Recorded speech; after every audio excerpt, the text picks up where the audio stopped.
जोहार साथियों, डूंगरपुर दिशा की बैठक को लेकर जो घटनाक्रम हुआ था वो आप सबके सामने है। लेकिन मैं कल से देख रहा हूं कि भाजपा के प्रत्येक नेता, वो जिला अध्यक्ष हो या भाजपा का विधायक प्रत्याशी हो, भाजपा के कोई भी पदाधिकारी हो, डूंगरपुर, बांसवाड़ा, उदयपुर तक ये एक माहौल बना रहे वीडियो बना के कि डूंगरपुर दिशा की बैठक में बाप के विधायक सांसदों ने गुंडागर्दी की, थप्पड़ मारने की कोशिश की, अपशब्द बोले, इस तरह से ये अलगाववाद फैला रहे हैं, नक्सलवाद फैला रहे हैं। इस तरह से जो माहौल बढ़ाया जा रहा है, और उस वीडियो में आपने सुना होगा वो कह रहे हैं कि सरकार की योजनाओं को, मोदी जी की योजनाओं को जनता को लाभ नहीं पहुंचाना चाह रहे हैं, जनता का विकास नहीं चाहते हैं। इस तरह से जो भ्रम फैलाया जा रहा है, तो मुझे जरूरत महसूस हुआ कि सच्चाई एक बार लोग फिर जाने। मैं आज बताना चाहूंगा कि ओरिजिनल जो घटनाक्रम जो था, दिशा की बैठक थी, दिशा की बैठक में एज ए चेयरपर्सन में था, वो सह चेयरपर्सन थे। तो आज उस दिन जो घटनाक्रम हुआ, 11 बजे दिशा की बैठक स्टार्ट हुई। 11:10 से 15 मिनट के बाद मतलब उदयपुर सांसद मन्नालाल जी पहुंचे वहां पर। हमने स्वागत किया, कलेक्टर साहब ने उनको बुके देके स्वागत किया, ससम्मान बैठे हैं। मैंने खुद उनका स्वागत किया, अभिनंदन किया नाम लेके। जैसे भी दिशा की बैठक होती है, दिशा की बैठक का गाइडलाइन होता है कि जो पूर्व बैठक जो हुई थी उसकी अनुपालना रिपोर्ट क्या है। पूर्व बैठक में जो मेंबर्स ने मुद्दे उठाए थे, जिन जिन स्कीमों बार, उस पर चर्चा हो रही थी। उस चर्चा में प्रत्येक बिंदु पे उन्होंने टोकने का काम किया। आपने वो चीजें सामने नहीं आ पाई है, लेकिन आधे घंटे तक मैं आपको बताना चाहूंगा कि उन्होंने कहां कहां बखेड़ा किया। हमारा जो पीडब्ल्यूडी की जो प्रधानमंत्री ग्राम सड़क योजना की बात चल रही थी, उसी के अंदर हमारी पिछली गवर्नमेंट ने 2021-22 में, आपको ध्यान होगा, एक महत्वपूर्ण सड़क है फाटा छाणी मंगरी, जो सागवाड़ा ओबरी के लोग, जनता को छाणी मंगरी गोविंद गुरु धाम तक पहुंचने की जो सड़क है वो 21-22 में सैंक्शन है। लेकिन फॉरेस्ट का कुछ इश्यू आने की वजह से वो काम स्टार्ट नहीं हो पाया। उसको लेके हमने चर्चा की, उसको कहा ये काटो, ये क्या मतलब है इसका, या चर्चा करने का क्या इश्यू दिशा के क्या गाइडलाइन में है। एक तरफ ये धर्म की बात करते हैं, धार्मिक की बात करते हैं, लेकिन हमारा जो गोविंद गुरु महाराज का धार्मिक स्थल है, जहां सागवाड़ा और ओबरी की जनता का आने का जो सड़क है, वो सड़क हम लोगों ने उस पिछली सरकार में सैंक्शन कराई है, उसके लिए उन्होंने ना कह दिया। ठीक है, हमने इग्नोर किया। जैसे बात आई राजीविका महिला है, हमारे डूंगरपुर जिले में 2.5 से 3 लाख महिला आजीविका समूह से जुड़ी हुई है, और टोटल 34 समूह हैं। 34 समूहों को लेके पिछले साल भर से मैं प्रयासरत हूं कि सारे सीएलएफ जो हैं, इन सीएलएफ के लिए भवन बने, इनका शौचालय बने। क्योंकि हम जाते हैं, आज ये भाजपा के नेता कहते हैं कि नारी शक्ति का सम्मान, महिलाओं का सम्मान, स्वच्छ भारत सम्मान, और जब भी उनको गांव के अंदर, मीटिंगों के अंदर भीड़ की जरूरत पड़ती है, तो पहली कड़ी राजीविका महिलाओं को बुलाओ। राजीविका महिलाओं को सभा के लिए यूज किया जाता है, भाषण सुनने के लिए यूज किया जाता है, उनकी शोभा बढ़ाने के लिए यूज किया जाता है। लेकिन उनकी हालत क्या है सीएलएफ की, भवन नहीं बने, शौचालय जाने की स्थिति नहीं है। 200-500 महिला 15 दिन के अंदर मीटिंग होती है उनकी, वो इकट्ठी होती है, लेकिन जाने की कोई व्यवस्था नहीं है। तो हमारा इसमें यह था, पिछली बैठक में कहा था कि जितनी जो सीएलएफ है, सारी सीएलओपी के लिए जमीन आवंटन हो, और जमीन आवंटन होने के बाद हम भी बजट देंगे, सरकार से भी लेंगे, एमएलए एमपी कोटे से भी देंगे। तो ये हमने इस मुद्दे को उन्होंने काट दिया। इसको क्या मतलब है, छोड़ो इसको, काटो, ये का दिशा की गाइडलाइन में है, तो भी हमने इग्नोर किया। ठीक है, करते रहेंगे। जैसे आगे बात बढ़ती गई, आपने सुना होगा मिड डे मील जो है, मिड डे मील के दौरान जो दूध दिया जाता है स्कूलों के अंदर, अब ग्रामीण जनों से, परिजनों से कई जगह से हमारे पास शिकायत आई कि स्कूलों के अंदर जो दूध दिया जा रहा है, पैकिंग दूध जो आ रहा है, वो सही नहीं आ रहा है, बच्चे नहीं पी रहे। तो हमारा उद्देश्य तक दिशा की बैठक में एक प्रस्ताव ले और सरकार को भेजे कि अगर स्थानीय दूध जो गाय भैंस का है, तो उस दूध का भी उपयोग कर सकते हैं। जरूरी मतलब एक प्रतिबंध लगा रखा है कि सिर्फ आपको पाउडर जो पैकिंग आ रहा है वही पीना है। मतलब यहाँ का बच्चा क्या पिएगा वो तय ऊपर से किया जाएगा, तो बच्चे इंटरेस्ट नहीं ले रहे। तो हमने ये बात की, उन्होंने काट दिया इसको। और इसको लेके क्या माहौल बनाया गया कि राजकुमार रोज दोपहर का भोजन मिड डे मील बंद करना चाह रहा है, मतलब झूठ प्रचारित किया। इसके आगे हम बढ़े तो जैसे महिला बाल विकास विभाग की बात आई, तो महिला बाल विकास विभाग में इनके जो भौतिक सुविधाओं को लेके आज पूरे डूंगरपुर जिले में 285 आंगनवाड़ियां जो हैं, जिनके शौचालय नहीं बने, कई 200 के आसपास आंगनवाड़ियां किराए के भवन में चल रही है, कई जगह हालत खराब है। उनको लेके हमने कहा कि इसके सारे के सारे प्रस्ताव सरकार को भेजे जाए, इनको शौचालय निर्माण हो, उनकी बाउंड्री निर्माण हो, और कन्वर्जन में बजट देना पड़े तो हम भी देंगे। और फिर हमने कहा कि शिकायतें जो आई कि जो पैकिंग पोषाहार आ रहा है, मेरी आंगनवाड़ी अंदर कार्यकर्ता, हमारी जो सहायिका है, आंगनवाड़ी कार्यकर्ता है, आपके लिए क्या कहा उन्होंने कि राजकुमार रोज आंगनवाड़ी कार्यकर्ताओं को भ्रष्ट कह रहा है, अपमानित कर रहा है, ये शब्द यूज किए उन्होंने, अभी कर रहे हैं ये।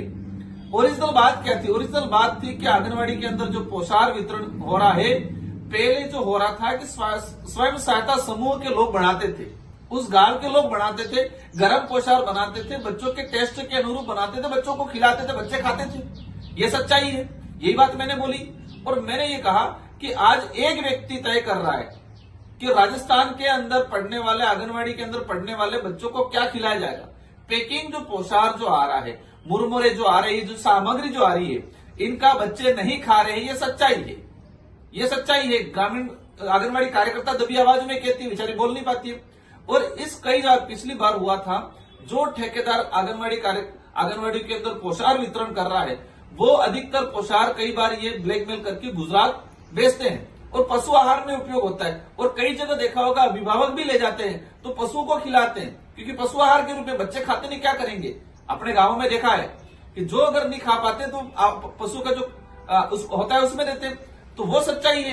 तो मेरा ये फैसला था कि दिशा की बैठक में प्रस्ताव लिया जाए कि 3 से 4 साल पहले जिस तरह से स्वयं सहायता समूह, ताकि स्थानीय लोगों को रोजगार मिले, यहां से सामग्री गेहूं, अनाज, गेहूं है, सोयाबीन है, चावल खरीदे, ताकि यहाँ के लोगों को बजट मिले।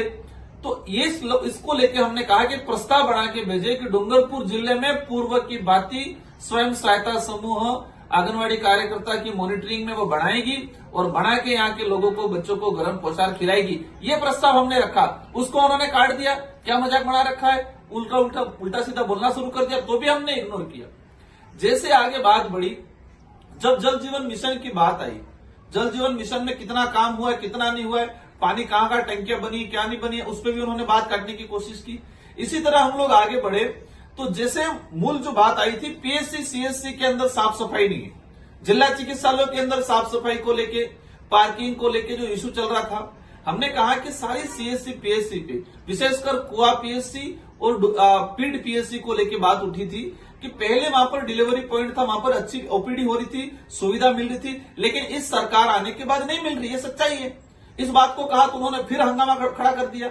मतलब ये सारे जो इशू मूल रूप से जितने जो बड़े बड़े इशू थे, इन सारे इशू पे उन्होंने टोकने का काम किया। आप फिर बात आगे बढ़ी, रोजगार गारंटी को लेके पिछली बैठक में चर्चा हुई थी कि रोजगार गारंटी के तहत 100 दिवस पूरे होने चाहिए। आप सबकी जानकारी में होना चाहिए कि रोजगार गारंटी एक ऐसी योजना है जो कहा जाए कि डूंगरपुर, बांसवाड़ा, उदयपुर आदिवासी बाहुल्य क्षेत्र के लिए लाइफलाइन थी, यहाँ के लोगों के लिए एक बड़ा सहारा था।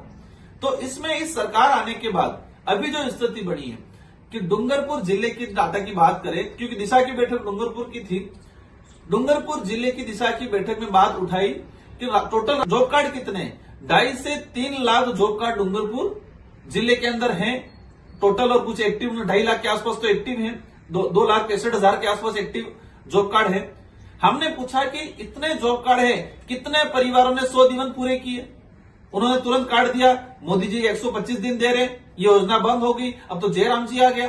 तो मैंने कहा ठीक है, आपकी सरकार है, आप 125 दिन देने की बात कर रहे हो, लेकिन इस साल कितने लोगों को 100 दिन भी पूरा दिया कि नहीं दिया। आंकड़ा सामने आया, 2800, मात्र 2800 लोगों को 100 दिन पूरे हुए हैं। और जॉब कार्ड कितने, 3 लाख के आसपास। ऊंट के मुंह में जीरा, 100 दिवस पूरे नहीं हो पाए डूंगरपुर जिले में, उसको उन्होंने काट दिया। आज मेट कारीगरों को लेकर आप सभी जानते हो कि मैं लोकसभा में भी इस बात को उठाया। मैंने केंद्रीय मंत्री जी हैं पंचायती राज ग्रामीण विकास, उनसे भी संपर्क किया मैंने। उन्होंने कहा कि वहां से आपके बिल या फिर डाटा कोई कागज समय पे नहीं आए होंगे, बिल एमआईएस नहीं हुए होंगे, ये भी इशू रहा होगा। तो मेरा अधिकारियों का कहना था कि मार्च अप्रैल माह से मेट कारीगरों का भुगतान नहीं हुआ है।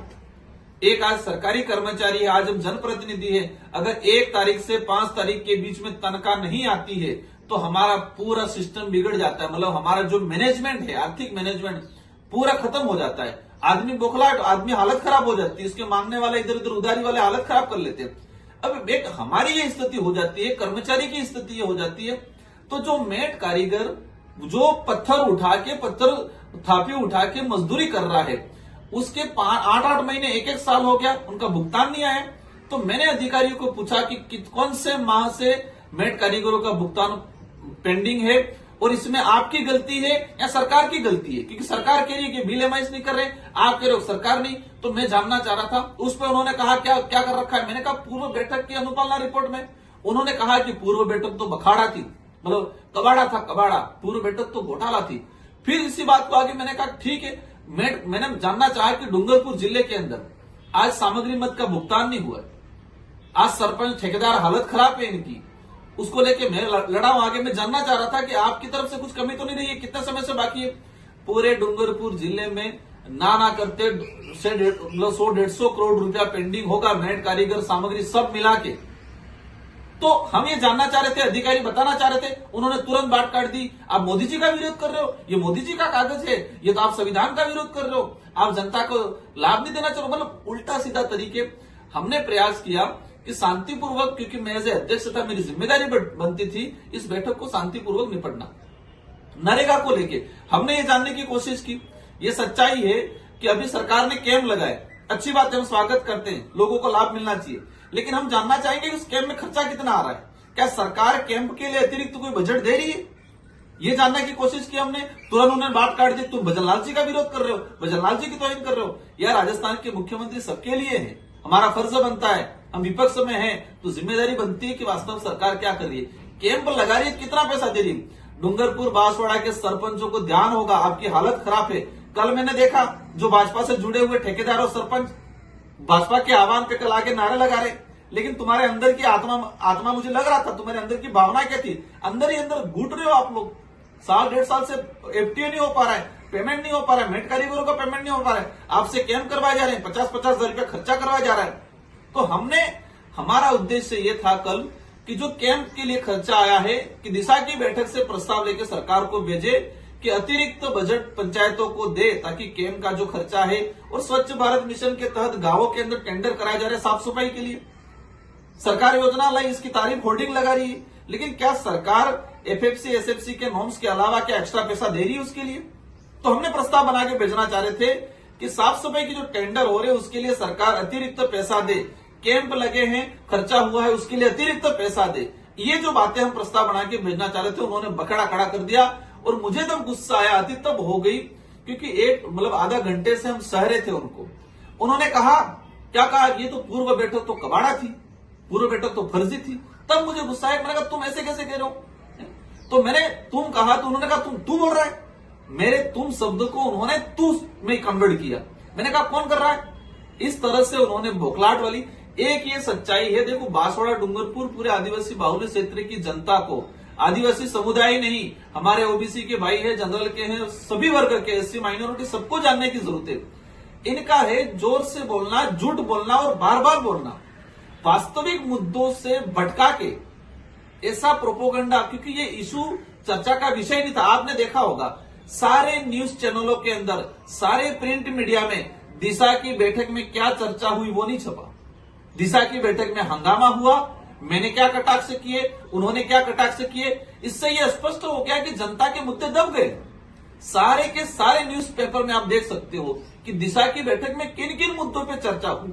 राजीविका महिलाओं की क्या हालत है, नरेगा की क्या हालत है, आंगनबाड़ी की क्या हालत है, स्कूलों की क्या हालत है, जल जीवन मिशन का क्या प्रोग्रेस है, इस पे कहीं कोई लाइन नहीं छपी।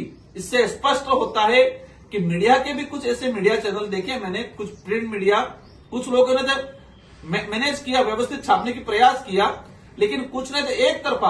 आपने देखा होगा एक न्यूज़पेपर है आत्मा की ज्वाला, उनके जो न्यूज छापने की मानसिकता, उसमें पूरा मन्नालाल जी जो कह रहे, बढ़ चढ़ के जो कह रहे, उसको भी पूरा छापा। हमारी तरफ से हमने जो बोला, हमारे जो बयान थे, दिशा बैठक के जो इशू थे, इस पे एक लाइन नहीं लिखी। आत्मा की ज्वाला न्यूज़पेपर आप देखा होगा, वो आत्मा की ज्वाला नहीं रहता, नफरती ज्वाला वाला लगा मुझे। तो एक नफरती ज्वाला जो भड़कती है, तो उनकी जो न्यूज छापने की जो शैली थी, उनकी जो मानसिकता थी, वो आत्मा की ज्वाला वाला शब्द सूट नहीं होता, उनके लिए नफरती ज्वाला वाला शब्द सही सूट होता। क्योंकि हमारी तरफ से जो स्टेटमेंट एक लाइन नहीं छापी, दिशा बैठक की कार्रवाई की एक लाइन नहीं छापी, मन्नालाल जी द्वारा जो मनगढ़ंत और झूठे जो आरोप लगाए उसी को तरीके से छापा और सब जगह वायरल। वो मन्नालाल जी खुद इसको सोशल मीडिया पे वायरल कर रहे। तो मेरा कुल मिला के दिशा की बैठक को लेके ये कोई चर्चा का विषय नहीं था। मैं दुखी हूं कि जनता के मुद्दे दब गए और ये लोग दबाने आए थे, ताकि वास्तविक मुद्दे है वो दब जाए। एक प्रोपोगंडा आप देखते होंगे, वो 2 बार जूता निकाल रहे हैं, पर न्यूज चैनल वाले जूता निकालने का हवाला नहीं दे रहे। राजकुमार थप्पड़ मारा, राजकुमार कहां थप्पड़ मारा, कहां थप्पड़, उन्होंने जितने हत्या की स्पष्ट दिख रहा है। ये न्यूज चैनल मीडिया के साथियों को भी मेरा अनुरोध है, आप देश का चौथा स्तंभ हो, आपकी जिम्मेदारी बनती है कि सच्चाई को दिखाए, हकीकत को दिखाए। आप किसी के दबाव में आके, किसी के लालच में आके झूठ प्रचारित करके जनता को गुमराह करने का काम नहीं करे। जनता को ऑलरेडी मीडिया पे कुछ विश्वास हट गया है, थोड़ा बहुत बचा है, उसको भी जिंदा रखो उसको, और हकीकत जनता के सामने उसको पेश करो। तो मेरा, आपने देखा होगा हमारे आसपुर विधायक जी ने वो चप्पल निकाल रहे, बार बार आमने मेरे सामने टकराने की कोशिश कर रहे हैं। तो आसपुर विधायक जी ने कहा कि भाई आपको लड़ाई करने बाहर आ जाओ। अब बाहर ये माहौल बना जा रहा है, राजकुमार मेरे को थप्पड़ मारने आ रहा था, उमेश मेरे को धमकी दे रहा था, जान मारने की धमकी दे रहा है, अलगाववाद फैला। क्या नरेगा मजदूरों की आवाज उठाना ना अलगाववाद है? राजीविका की महिलाओं की समस्या का समाधान करने की बात उठाना क्या अलगाववाद है? आंगनबाड़ी में पोषाहार सही नहीं मिल रहा है, मिड डे मील में दूध ठीक नहीं आ रहा है, इस बातों को उठाना क्या वो अलगाववाद है? अगर मेरा जहां तक समझ में आया, भाजपा के नेताओं का एक एजेंडा बना हुआ, जो जनता के वाजिब मुद्दों पे जो चर्चा करेगा, ऐसे लोगों को अलगाववाद की श्रेणी में लाना, ऐसे लोगों को गलत तरीके से पेश करना, बदनाम करने की इनकी नीति है। मेरा सभी साथियों से अनुरोध है, ये चर्चा का विषय नहीं था, लेकिन ये लोग झूठ प्रचारित कर रहे हैं, तो उसको भी क्लियर करना जरूरी था। हमें हमारे क्षेत्र को आगे ले जाना है, हर क्षेत्र में, शिक्षा का क्षेत्र हो, स्वास्थ्य हो।